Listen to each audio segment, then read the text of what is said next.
but not always. It really does really depend on the time. Okay, so I have a slightly shortened version. I'm using my 9x5 piece of fabric here, so I started from the hem down, so my seam allowance on the top is slightly shorter than yours, okay? So I've transferred my markings, and I'm going to stitch down to my angle here, the first angle here, and it's going to be 2.5, and it's going to be back stitched. And actually, you know what? I think I will do just 1.0 on this, because right here at this point, it's going to be the stress point. Okay, and I'm going to give myself the 1/2 inch seam allowance here, and I will have 3/4 because it's the center back. So now we are exact. Okay, so I'm going to stitch, and I'm going to use 1.0. That makes it easy. Go back stitching it all. On your regular center back seam on your skirt, you're working at 3/4 of an inch and you're working with 2.5. Then I'll switch over to the 1.0. Okay, and I will back stitch up here because this is my beginning.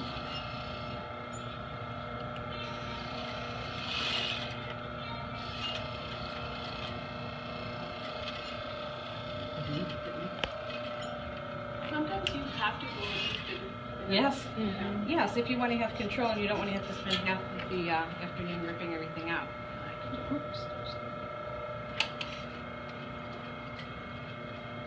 And if ever I'm going to look at anything that I've stitched, I'm always going to leave my needle down inside my fabric, so I'm going to start from where I ended. Okay, now I'm switching to 1.0. And I am going to stitch all the way to my marked seam allowance, because this would be where you've either serged or clean finished your facing edge, right? So I'm going to press that back.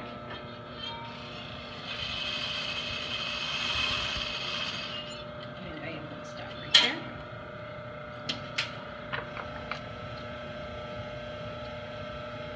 Oh, that close there. Okay, so as is so often the case, pressing is our next best step after we clip all our threads.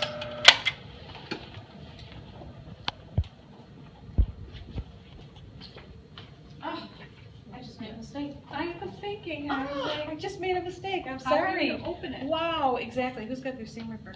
Oh, I have one in here. Can I borrow that?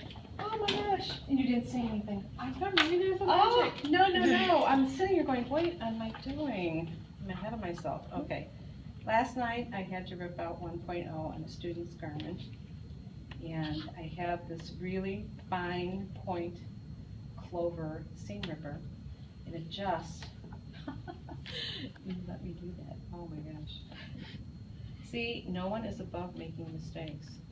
I'm thinking ahead. I told them what I did to them, their patterns. Made them search. Well, yes, we can all do that. Just remember you learn from your mistakes. Just don't forget your mistakes. Exactly. Okay. All right, now I can go press. You'll never forget this now. That's right. You'll be going, oh my gosh. You always remember not to make the same mistake. Yes. All right, so I'm going to press this open. And this would be your marked fold line right here. That remains the same. And this is why it's so important when you are first starting out with all your samples to make sure they're on grain and that they're blocked. Because if they aren't, nothing is going to make them go back on grain until you make that right. Once they're stitched, you can't put it back on grain. So you want everything to hang nicely, right? All right, so now that I have recovered my momentary embarrassment at making that mistake, we're going to talk about this upper edge here. Now there's two ways to do this. On the sample of the skirt, you can see that this angle up here was cut away, was cut into the line of stitching. That would be why the back stitching at that point is so important. And as Nupur was telling you, that you can also put the eye part of the hook and eye there to keep it from tearing apart. So, scissors, sorry. Feeling very, thank you. So I'm going to cut to here.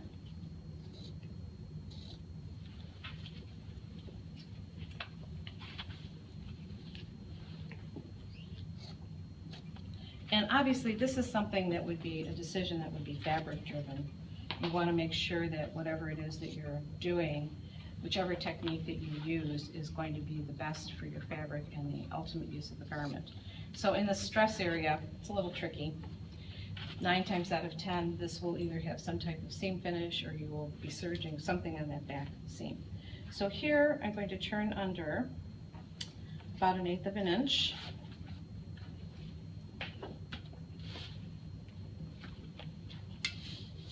Press. And again. While the fabric is warm, it's nice and easy. You want to make sure that you're trying to be as even as you can. You can use your ruler to measure this to make sure that you are at the same angle, because when you're edge stitching it, you want it to meet and look nice and neat, right? Not uneven. Anything that you're going to have on the surface of your garment that's going to show on the front, you want to be sure that you have it as evenly lined up as possible. Okay, so these edges are turned under, and now comes edge stitching, okay? And we'll use 1.0 again, a little more reinforcement, and a nice easy way to do your edge stitching. This stitch is a little bit slower. So I'm going to start from the side.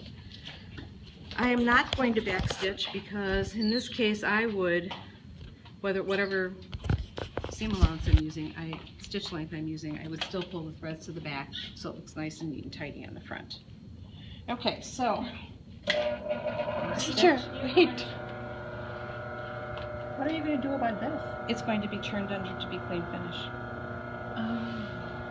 But if you start from that edge, how are you going to turn that in? Just as I did right there. No, but here you're starting Oh, from the edge. I will blame it on the fact that I've not had lunch yet. Yes. Lunch, everyone needs it. All right. I'm so glad that you're paying attention today. Oh boy, sorry. That is pretty funny. Okay. That's a mistake I would make. Every time. Thank you for making me feel better about that. Yes. Okay, so you are 100% correct. Edge stitching should be done before you stitch it to the garment. So rewrite your notes there. And you'll notice I'm just finger pressing this, but you certainly can press it at the ironing board. Now, should this be 2.5 or should this be 1.0? What do you think? 2.5? 2.5? 2.5. It's our standard stitch length. And the one that we use. Do you use 2.5 for edge stitching? For edge stitching? Yeah. Okay. What do you use? Yeah, I usually use 2.5. I'm not going to back stitch because that's going to be turned up into my hem. My hem will have some type of finish. Now up here I will back stitch.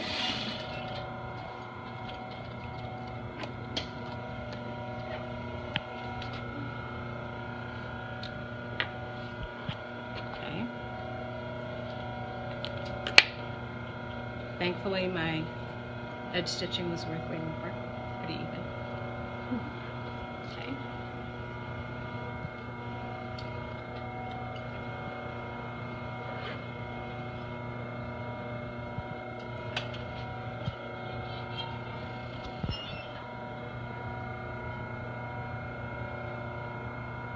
I know. The hem should be pressed up before you edge stitch. Yeah. Otherwise you're not going, well, This one will be fine. it's fine. Yeah, it'll be fine. Okay.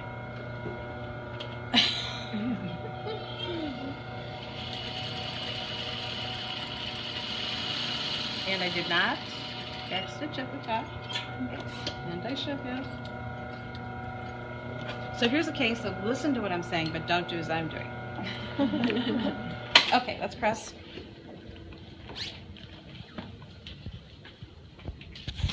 How much memory do you have in there? She's always recording. Endless memory. So I don't forget. Do you ever clean it up? I have the biggest one, so I have a lot of storage. Not many apps. Oh, well that, yeah. So that saves me some room. I haven't checked though, so I might be coming close.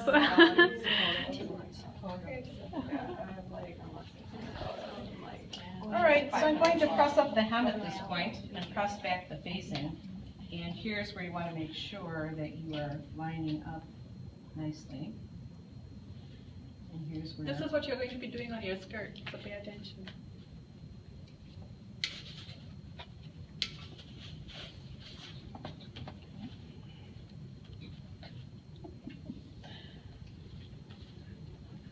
I'm going to remember this for a long time.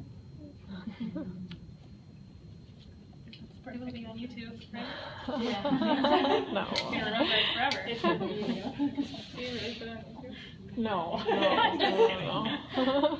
Maddie, you should create a YouTube channel of all the demos in the She has one on I YouTube. put one, or you can send the link. Yeah. Okay, Send me the link and I'll post it on Blackboard. so here we are. We want to make sure that we are matching at the center back at the bottom.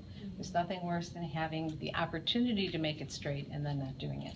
So you want to make sure that you can easily press this. It should all be flat, it should all be lining up. Have you guys bought a skirt where the hem was uneven in the back?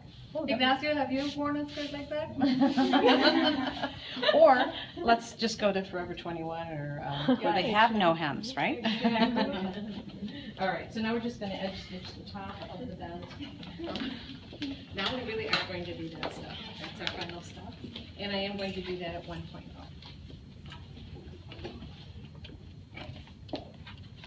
On your way.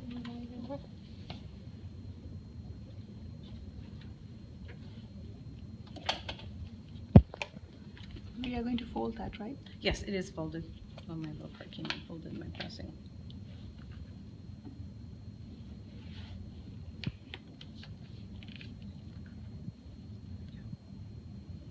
All right.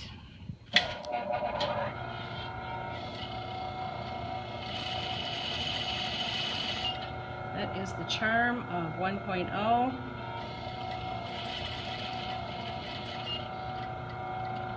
Stitch is nice and slow. Now, as I'm coming across this angle, it may be slightly different than the other side, but it still should be folded and should still match.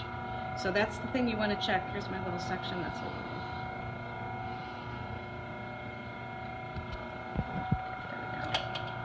We want our stitching to be straight on the other side. And here's again where you want to make sure that everything is lining up.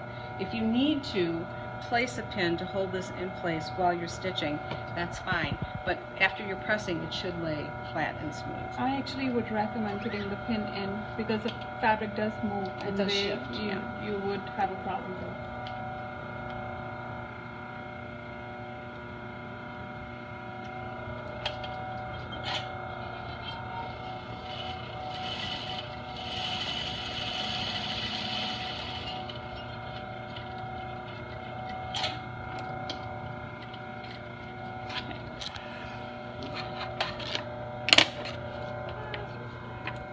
All right. Now, I'm sorry to say I did stop short of my center back seam. That is where you should be aiming for. You can see right here, I didn't go all the way up to the center back seam. You have to pivot at the center back seam. Okay, so we can use this as the example of here are the things you shouldn't do, which is almost as important as doing the things you should do.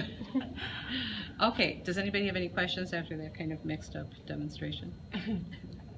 How do you do ours now since we didn't cut it? What? Well, you can. You will be cutting more. What do you mean? Did you Oh. throw away the No. template? No. You'll be cutting one more. Right. But before you start working on that sample, I want you guys to listen carefully as to what you need to do with your skirt. Okay? You're going to put the, well, Sharon, you want to tell them? You're going to, well, I'll show you. Okay. How we'll do the center back. Remember, from the top, you're not going to backstitch, you're going to do 5.0.